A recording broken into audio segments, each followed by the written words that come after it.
Dan kalau sampean nggak digaji, sampean nggak dibayar, kita lapor ke labor, nggak ada masalah itu. Gaji semuanya sampean akan sampean terima ulang, tiket pesawat sampean juga akan diberikan sama majikan, kalau nggak labor yang kasih catatan.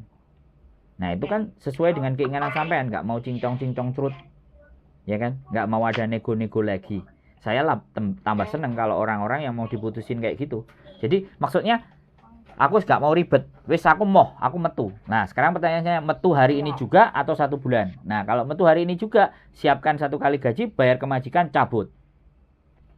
Kalau keluar bulan depan, yaitu one more notice, kita kirim ke imigrasi, imigrasi akan ngirim surat ke majikan sampean. Begitu ceritanya Mbak E.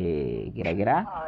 Soalnya mas seperti itu, karena saya nanti apa sebabnya dan pertanyaan banyak, tahu sendiri kalau majikan orang sini kalau salah tidak mau disalahkan. Iya nggak apa-apa. Cuman saya karena ingin tutup masalah, mau keluar selesai.